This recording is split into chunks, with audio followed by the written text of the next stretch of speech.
जो हमें पूरे देश की आंगनवाड़ी वर्कर और हेल्पर की समस्या के बारे में चर्चा कर रहे हैं। तो सबसे पहले ये चर्चा करना है, ये आंगनवाड़ी वर्कर और हेल्पर जो है पूरे देश में 26 लाख से ज्यादा है, तो वो काम क्या काम करते हैं, और वो काम जो है पूरे भारत सरकार के अंदर में जो आईसीडीएस योजना था, पहले उसका नाम आईसीडीएस था, अभी तो पूरा नामकरण हर साल में चेंज करते हैं, तो ये सक्षम आंगनवाड़ी और पोषण नाम दिया है नए। तो उसमें जो काम करते हैं ये पूरे देश की जो है 2 करोड़ से ज्यादा गर्भवती महिलाएं, दूध पिलाने वाली माँ और 8 करोड़ से ज्यादा 6 साल के कम से कम के बच्चों का पूरा देखभाल हो रहा है। वही पूरे देश के करीब 14 लाख के करीब जो है आंगनवाड़ी केंद्रों के जरिए ये आंगनवाड़ी वर्कर हेल्पर ये काम करते हैं। और आज के देश के हालात के चलते हुए ये जो योजना ही इतना महत्वपूर्ण है, पूरे देश का भविष्य को निर्णय कराने वाले है, और ये बच्चों का देखभाल, पूरे उनका जो है मानसिक विकास 80% और पूरे शारीरिक विकास का जहाँ नींव रखते हैं जो एक नागरिक बनने का,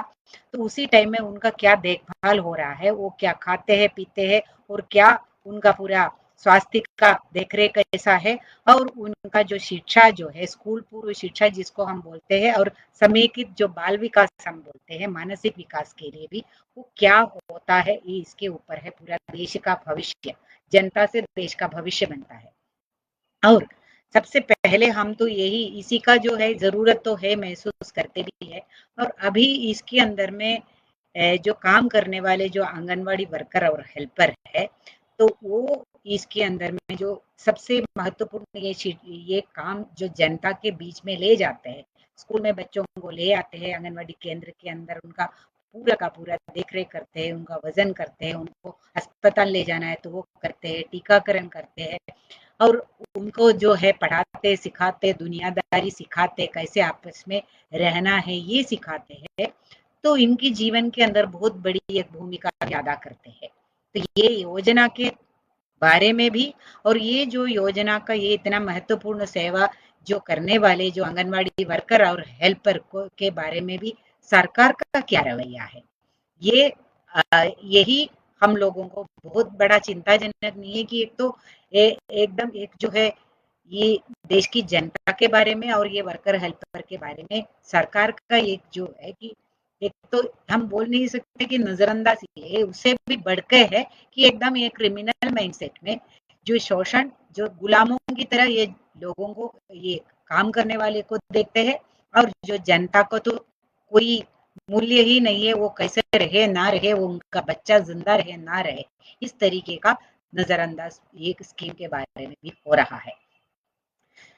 ये जो पिछले काफी सालों से पूरे सारे सरकारें इसके अंदर में ज्यादा कुछ ध्यान नहीं दिया है, इनके लिए जो बजट का लोकेशन जो देना था वो नहीं दिया, लेकिन जो ये मोदी सरकार 2014 से जो आया है, अभी 9 साल उनका हुआ है, तो ये पूरे 9 साल के अंदर में उन्होंने जो किया है, पहले कोई भी सरकार इतना पहले तो नजरअंदाज तो होते थे, लेकिन ये तो पूरा ये योजना को और ये वर्कर हेल्पर के वर्किंग कंडीशन को ये पूरा बर्बाद करने के लिए सरकार तुले हुए है।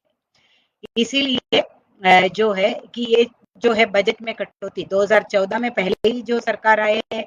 तो उसी टाइम में भी सबसे बड़ा जो है भारी जो है बजट कटौती आईसीडीएस को किया था, और अभी ये जो कोविड के टाइम में भी जो जब जो है सबसे ज्यादा उसके अंदर पोषण आहार का बाकी सेवाओं का जरूरत था, तब भी भारी कटौती किया है। अभी भी उसके चलते हुए राशन का सुविधा, ये बाकी सुविधाएं जो आंगनवाड़ी केंद्र में होना चाहिए वो बिल्कुल नहीं हो रहा है।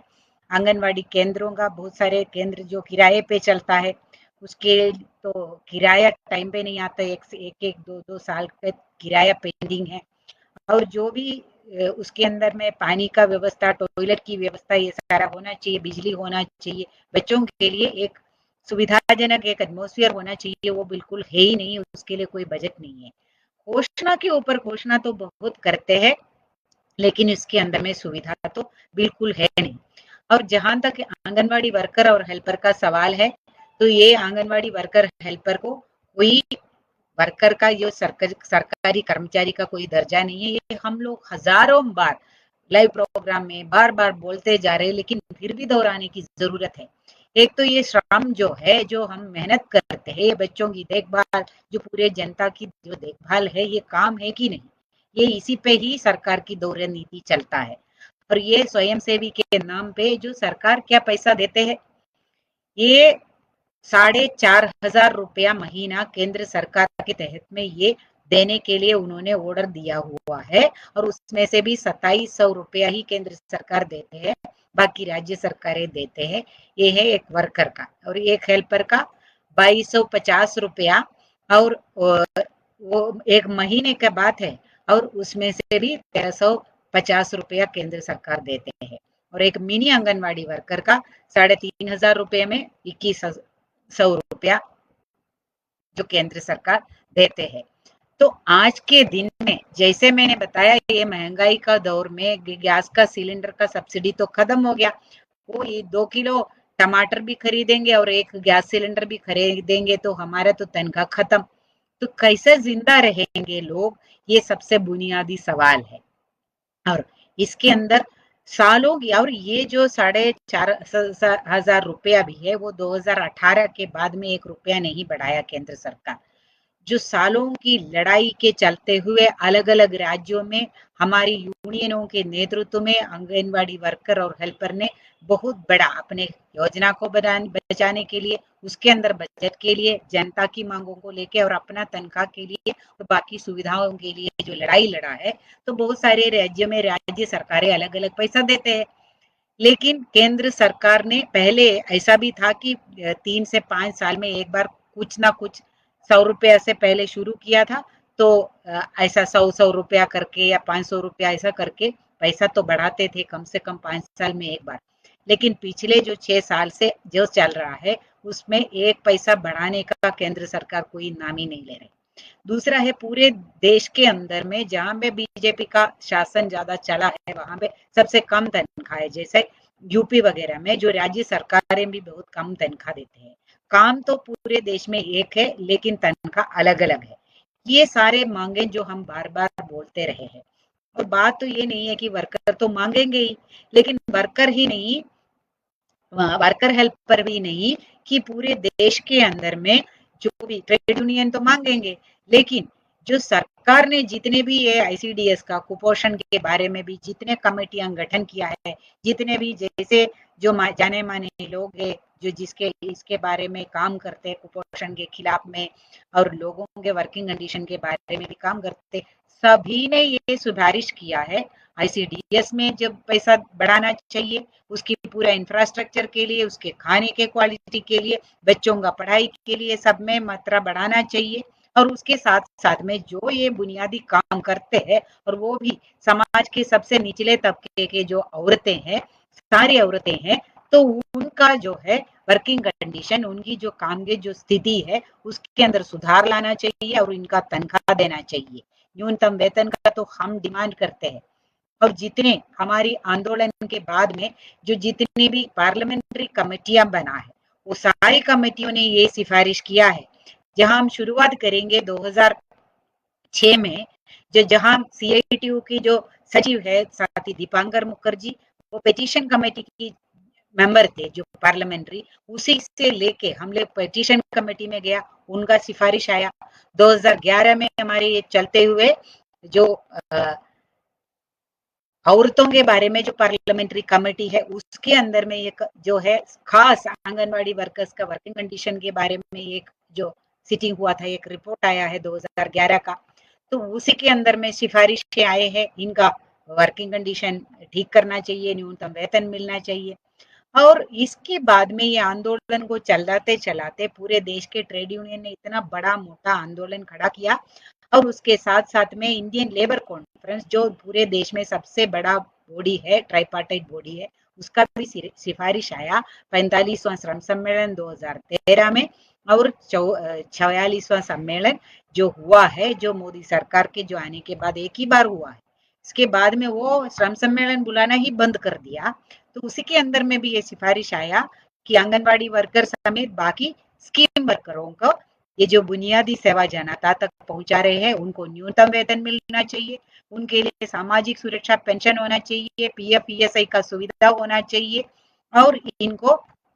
जो सरकारी कर्मचारी मानना चाहिए। और ये जो सारी सिफारिशें हैं इस पे कोई सरकार ने कुछ भी नहीं किया और उसके बाद जो मोदी सरकार आया है उन्हें उल्टा इनका बजट कटौती का प्रयास किया गया है। और अभी जो लेटेस्ट बात यही हुआ है 2023 की बजट के बाद, बजट के पहले भी हम लोग ये मांग उठाते जा रहे 2023 के बाद में ये बजट के एलोकेशन के बारे में जो पार्लियामेंट्री कमेटी बना, वो कमेटी में भी सिफारिश किया है कि इनके लिए जो कुछ जो है कोई एक बॉडी बनाना चाहिए, इनको टाइम टाइम से इसका पैसा बढ़ाना चाहिए और इसके लिए कोई कमेटी का गठन करो और उसी से जो है इनका वर्किंग कंडीशंस के बारे में और